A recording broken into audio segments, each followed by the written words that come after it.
It was a chilly Friday evening, and the Thompson family home was alive with the kind of warmth that only comes from years of shared traditions.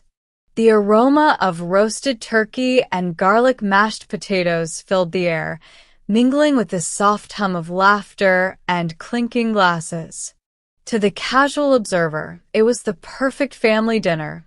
Everyone smiling, everyone together. But beneath the smiles, something dark was brewing. Something no one in the room could imagine. I'm Samantha Thompson, and for as long as I can remember, I prided myself on being the glue of my family. I was the eldest of 3 siblings, always responsible, always careful. My parents, Richard and Eleanor, had built a home that looked flawless from the outside. From the polished wooden floors to the chandelier in the dining room, everything screamed perfection. But perfection, I would soon learn, often hides the deepest cracks. My family had always seemed normal. My younger brother, Luke, was the free spirit, always drifting from job to job, girlfriend to girlfriend. My younger sister, Emily, was quiet, almost ethereal, a dreamer who kept her thoughts to herself. And then there was me, the responsible one, the one everyone leaned on when life got complicated. The dinner that night began like any other. My father, Richard, was fussing over the gravy boat. Eleanor was telling a story about her day at the charity. Luke was joking loudly, and Emily sat quietly, twirling her fork in the mashed potatoes. "Pass the stuffing, Samantha," Dad said, flashing his usual charming smile. I handed it over, smiling politely. "Here you go, Dad." Mom glanced at me over the top of her glasses. "You've been busy lately, Samantha. How's work?" I shrugged. "Same old. Busy. But I can't complain."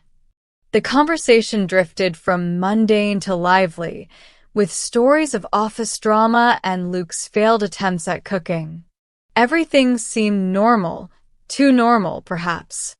And then Emily spoke. Her voice was soft, almost hesitant, but it cut through the warmth of the room like a knife. "Mom, Dad, I need to tell you something." Everyone turned toward her.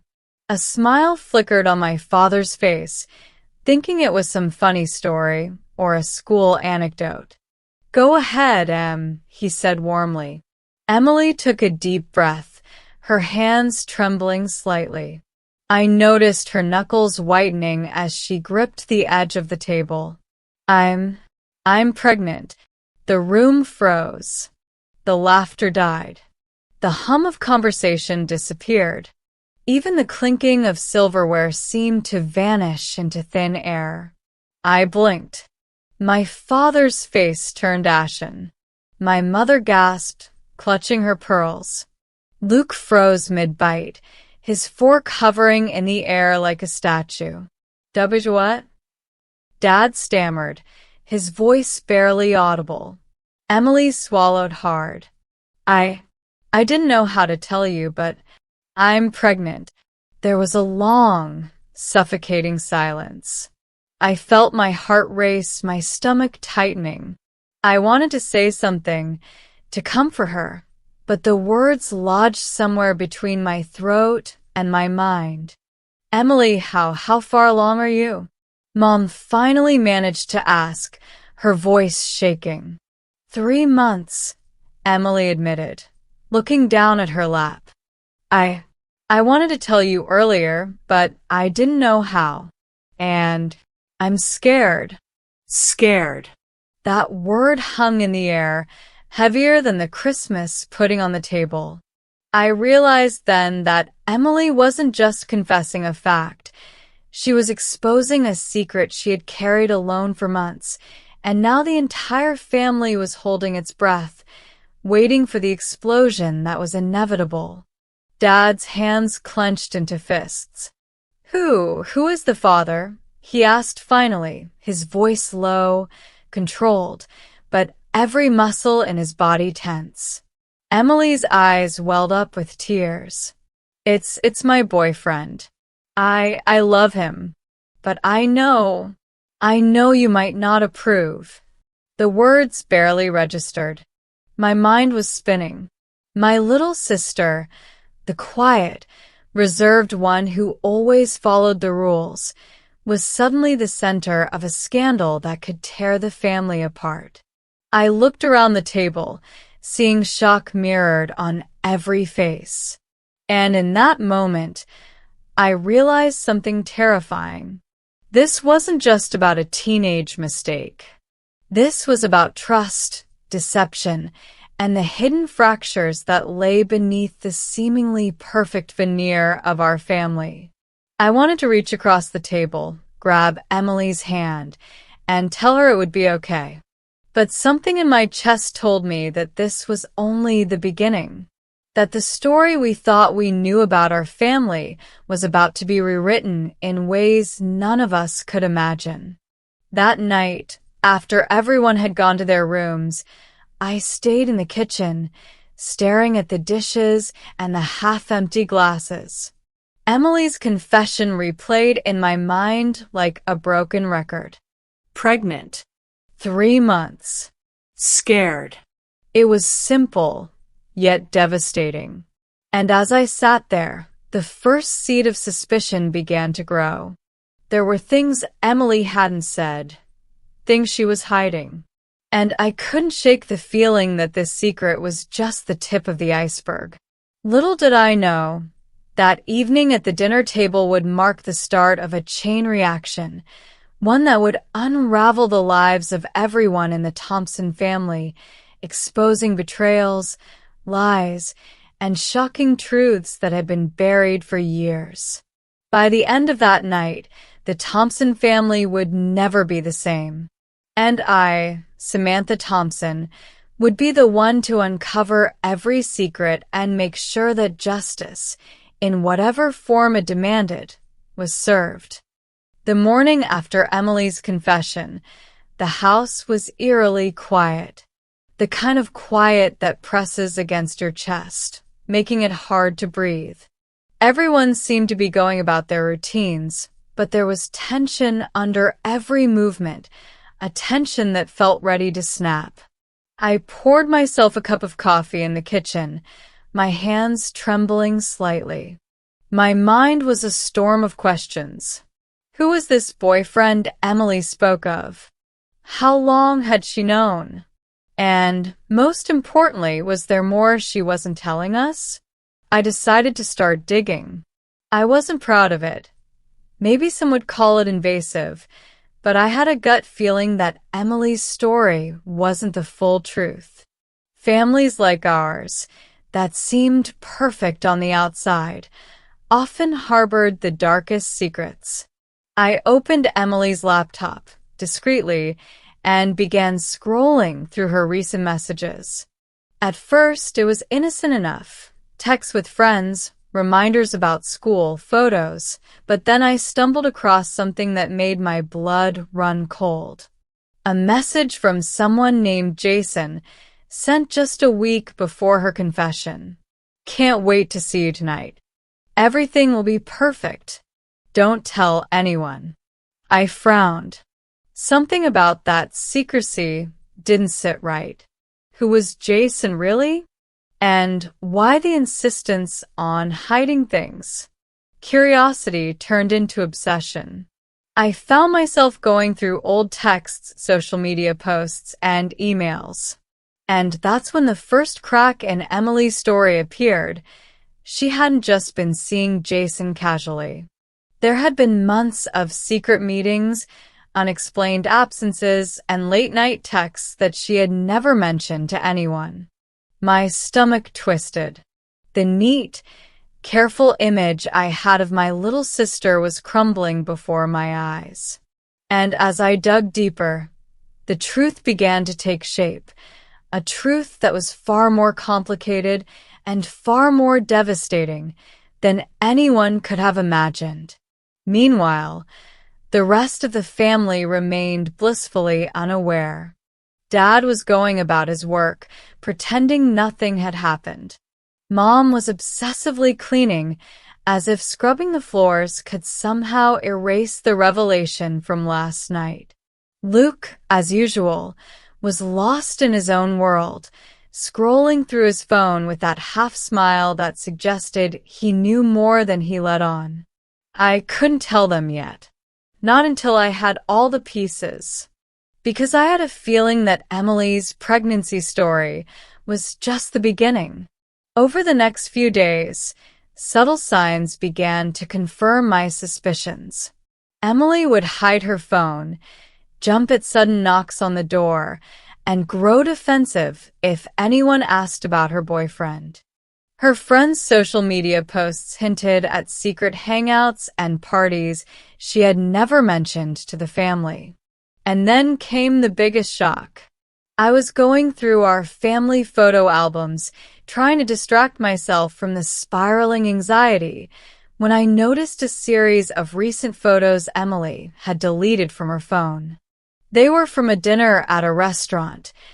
Jason sitting next to another young woman, laughing, their hands intertwined. The look on Emily's face was not one of happiness, but of betrayal, hurt, and confusion. I froze. So the story wasn't just about a pregnancy. It was about deception, about lies layered upon lies, and about Emily being manipulated and used. The realization hit me like a punch to the gut. My little sister, the one I had always protected, was caught in a web of betrayal that stretched far beyond anything I could have imagined. I confronted her that evening, carefully in her room. "Emily, I saw the photos. What's really going on?" Her eyes widened, panic flashing across her face. "Samantha? I don't know what you mean." I took a deep breath, trying to stay calm. "Emily, I know about Jason. I know he's seeing someone else. You're not imagining things. Tell me the truth." Her hands trembled.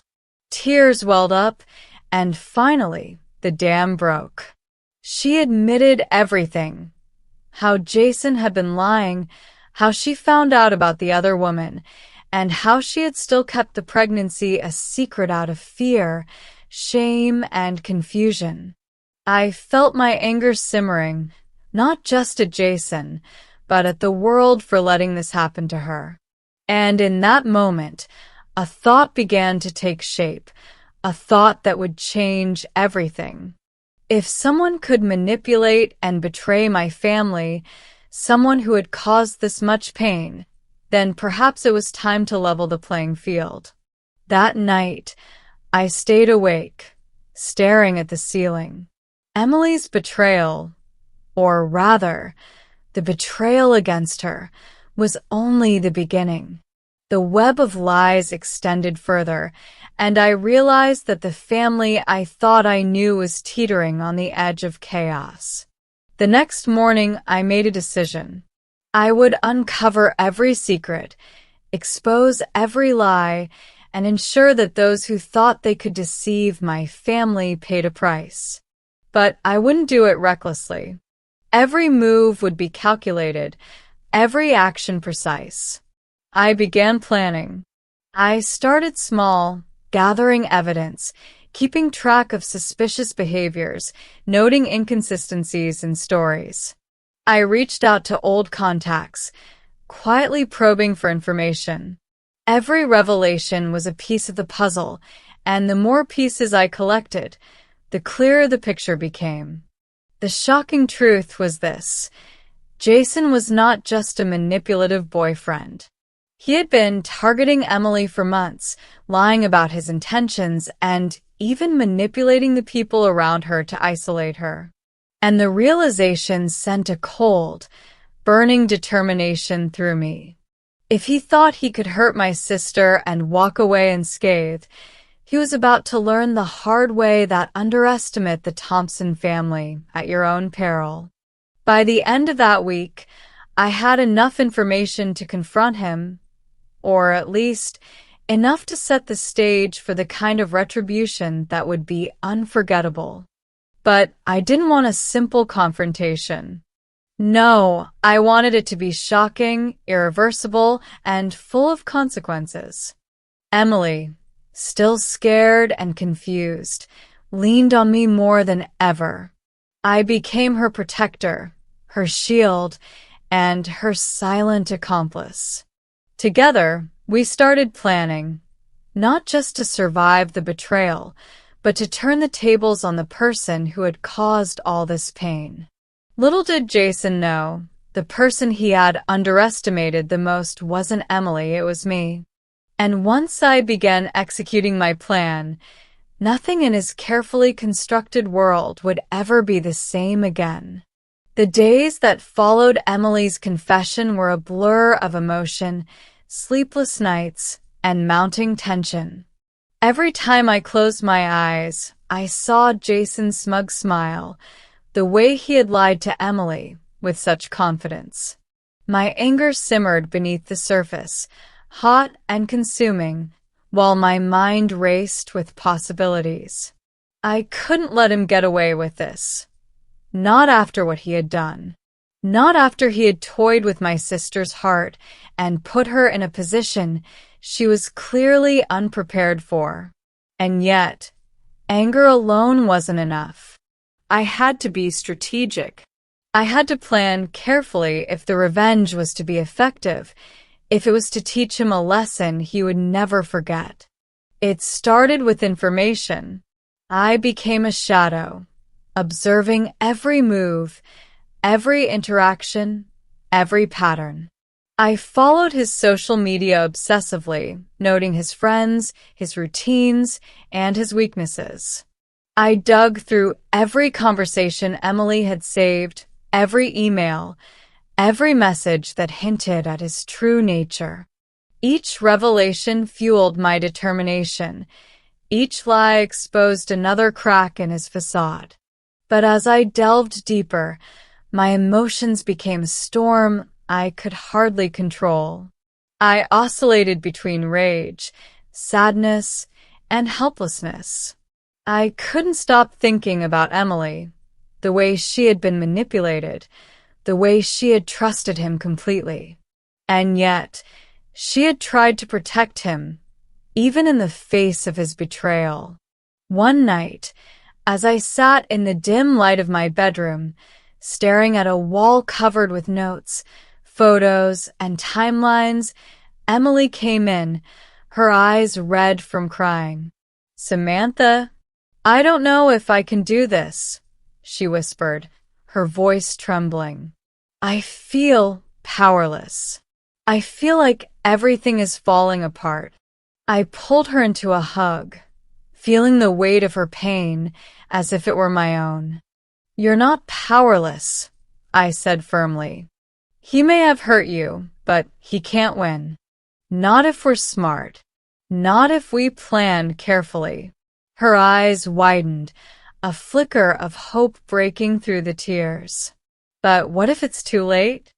"It's never too late," I assured her. "We just need to be patient. We need to be precise. And most importantly, we need to make sure the lesson is unforgettable." And so the planning began. I started small, gathering intelligence that would allow me to strike strategically. I learned about his routines, when he left for work, who he met, where he spent his weekends. I discovered his social circles, his professional contacts, and even his minor secrets that, if exposed, could create embarrassment and social pressure. But it wasn't just about logistics, it was about psychology.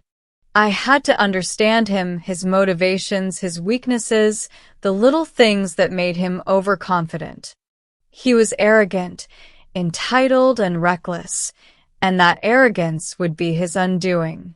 One evening, I sat with Emily at the kitchen table, A map of connections, notes, and ideas spread before us. "We need to hit him where it hurts the most," I explained, pointing to different points on our outline. "Socially, financially, and emotionally. We'll make sure he regrets underestimating us." Emily nodded slowly, her initial fear replaced by determination. "I trust you, Samantha. I don't want to go too far. I don't want to lose myself." "You won't," I promised. "We're not doing this for revenge alone. We're doing it for justice, for your peace of mind, for the truth to come out." And with that, the plan started taking shape, a multi-step strategy designed to shake Jason's world. It wasn't enough to simply confront him. He had to feel the consequences of his lies, the social fallout, the embarrassment, and the powerlessness he had inflicted on Emily. Step 1.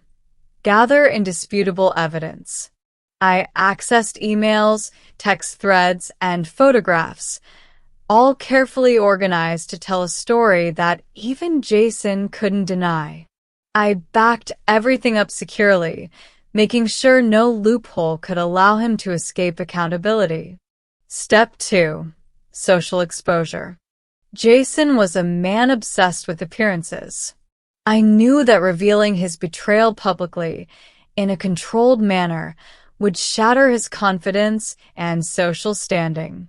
But this had to be executed delicately, ensuring maximum impact without crossing legal lines. Step 3. Psychological pressure. Small, precise actions that would make him question his security, his trust in others, and his own judgment. Subtle enough to seem coincidental, but impactful enough to create doubt and anxiety. And finally, step 4. Confrontation. Not reckless, not emotional, but deliberate. A moment where every lie he had told, every deception he had crafted, would come crashing down in front of everyone he valued, friends, family, and colleagues alike. I spent countless nights reviewing each step, imagining potential outcomes, refining strategies, and preparing contingencies. Every detail mattered. Every timing was critical. The longer I waited, the more devastating the payoff would be. Yet, amid all this plotting, I also had to navigate my own emotions. There were nights I cried silently, overwhelmed by the weight of what we were about to do. There were moments of doubt. Was it truly justice, or had I crossed the line into obsession? But every time I looked at Emily, at the fear and pain etched on her face, I knew the answer. This was not about me. It was about protecting her, empowering her, and holding him accountable in a way that words alone never could. And so, as the weeks passed, our plans solidified. We had allies in subtle places, information carefully collected, and a timeline that would ensure the most devastating impact. Every night, I went to sleep with the sense that the storm was coming, and when it hit, it would leave no part of Jason's carefully curated life untouched. In those quiet moments before the execution, I felt a strange mixture of fear and exhilaration. Revenge, I realized, was not just about the act itself. It was about the patience, the strategy, and the knowledge that justice would be served in the most satisfying way. And deep down, I knew that once the plan unfolded, nothing would ever be the same again for him, for Emily, or for me. The stakes had never been higher, and the game was about to begin. The morning Jason's carefully curated world began to unravel started like any other. He woke up in his sleek apartment, the sunlight bouncing off the polished floors, completely unaware that the storm was about to hit. He had spent months thinking he was untouchable, that his lies and manipulations had gone unnoticed. But that illusion was about to be shattered.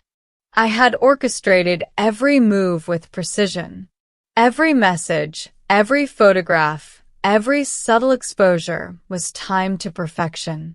Emily and I watched silently, like strategists preparing for a final battle.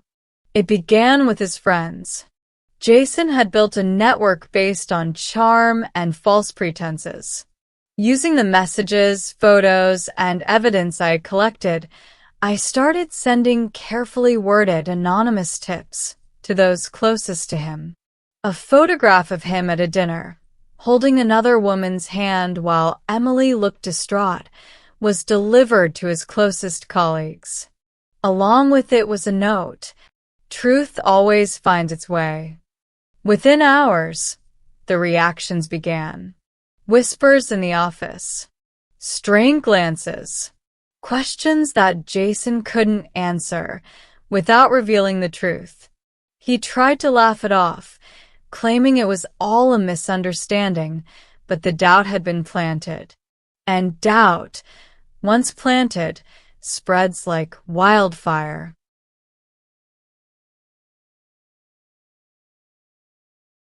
Next, social media. Carefully anonymized posts began appearing, images, screenshots, subtle comments hinting at his duplicity. His reputation, the one thing he prided himself on, started to crumble. Every like, every comment, every share amplified the story. People he trusted began questioning him. Friends, colleagues, even family members, suspicion seeped into every corner of his life. Jason was meticulous, arrogant, and confident, qualities that made him predictable. I exploited that predictability. Subtle messages arrived at odd times. Anonymous gifts that reminded him of Emily's pain. Envelopes left at his door with photos he couldn't ignore. Calls from unknown numbers, each ending with silence, made him question his security. He became paranoid, constantly looking over his shoulder. Every corner of his apartment felt unsafe. Emily watched him from afar, her fear slowly transforming into empowerment. "Samantha, he looks like he's unraveling," she whispered one night. I smiled. "And it's only going to get worse." Jason had always flaunted his financial independence, but I had discovered vulnerabilities in his accounts and obligations. Through careful investigation, I ensured that small but critical financial pressures began to emerge. Late notices, overdue bills, and subtle disruptions created stress that he couldn't ignore. It wasn't about ruin, it was about control and anxiety. He had controlled Emily's life for months. Now, he would feel powerless. The most important phase involved the family, friends, and colleagues who believed Jason's version of events. Using evidence from texts, emails, and photographs, I arranged for him to be confronted publicly. We organized a chance gathering, a casual dinner that Jason believed was innocent. Emily brought along her closest friends, carefully instructed. I invited colleagues who had been subtly tipped. As the dinner progressed, I calmly presented the evidence, the photos, the messages, the timeline of lies. Jason's confident smirk vanished. He tried to deflect, tried to charm, tried to deny, but the evidence was indisputable. The room fell silent. Gasps, murmurs, whispers, Jason was exposed. The people who had trusted him now saw him as manipulative, deceitful, and untrustworthy. He finally realized the extent of the web I had woven. Every lie, every manipulation, every cruel act was laid bare. And Emily, once frightened and powerless, finally felt a sense of justice. It wasn't enough to expose him publicly. He needed to face Emily directly. Alone, in the same room where the betrayal had begun, I confronted him. "Jason," I said, voice steady, "do you remember Emily's trust? The way you manipulated her, lied to her, and used her feelings for your own gain." He faltered, the arrogance gone. I didn't." "Don't lie," I interrupted. "Everything you did has consequences. Look at her. She's stronger than you ever imagined, and you underestimated both of us." Emily, holding her head high, stepped forward. "You hurt me. You lied to me. And now you're finally seeing what that feels like." He tried to explain, apologize, justify, but no words could undo the meticulous exposure, the financial pressures, and the social fallout.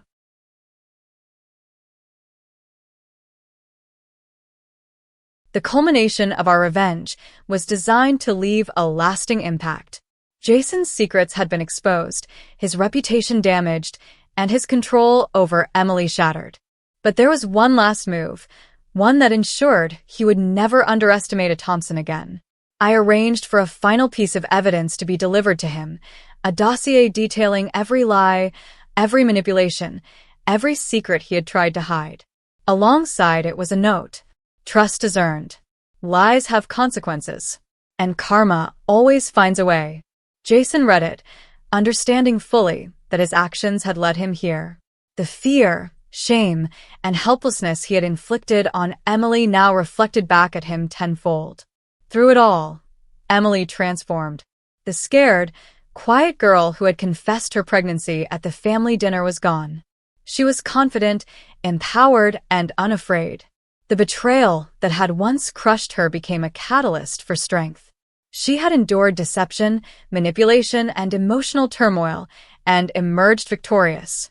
She looked at me one evening, a small smile on her lips. "Samantha, thank you. You didn't just get revenge. You made me feel powerful again." I nodded, feeling a quiet satisfaction. The storm was over. The damage done to Jason was irreversible, and Emily had reclaimed her life. The revenge had been thorough, shocking, and calculated. Every twist had been executed with precision, every move planned to ensure maximum impact. Jason had felt the consequences of his actions in every corner of his life, socially, financially, and emotionally. But the true victory wasn't the chaos we had caused, it was Emily's empowerment. Revenge had served a purpose: justice, restoration, and closure. As I watched her smile, laugh, and plan her future, I realized that revenge, when executed with patience, strategy, and moral clarity, could be transformative. It wasn't about cruelty, it was about balance, about correcting the scales that had been tipped by lies and manipulation.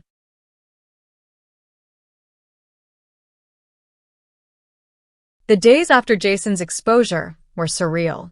The office gossip, the awkward silences, and the sideways glances at social gatherings confirmed that his carefully constructed image had crumbled completely.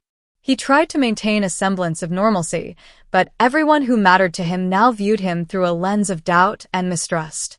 The arrogance that had defined him was replaced with unease, uncertainty, and fear, the emotional fallout of his own actions. Emily, on the other hand, began to rebuild her life. The fear that had weighed her down for months was gone. She spoke openly about her experience, leaned on friends who truly cared, and started making plans for her future, plans that no longer revolved around someone who had manipulated and betrayed her. One evening, as we sat together on the porch, Emily looked out at the sunset and whispered, "I can finally breathe again. It's like I was trapped underwater for months, and now I can finally swim." I smiled, feeling the weight of everything we had endured lift slightly. "You earned this, Emily. Not because of what we did to him, but because you survived it. You're stronger than he ever realized." The lesson was clear. Betrayal and lies might give someone temporary power, but truth and strategy will always restore balance. Karma, in its own subtle way, ensures that actions, good or bad, eventually circle back. Jason tried to salvage what was left of his reputation, but the damage was permanent. People he had relied on for support no longer trusted him. Every time he tried to manipulate or charm his way out of a situation, the evidence of his lies resurfaced in conversations, in casual remarks, in the quiet judgments of those around him. Emily never wanted revenge for its own sake. She wanted clarity, accountability, and the restoration of her dignity. By executing a calculated plan, we achieved exactly that. It wasn't about cruelty. It was about balance, justice, and ensuring that deception never again carried the power to control her life. And as for me, I learned something profound about family, loyalty, and resilience. The experience taught me that protecting those you love sometimes requires stepping into uncomfortable, strategic territory. It taught me that patience and planning can achieve more than anger and impulse ever could. And it reminded me that the bonds of family, when strengthened by trust and honesty, are unbreakable, even in the face of betrayal.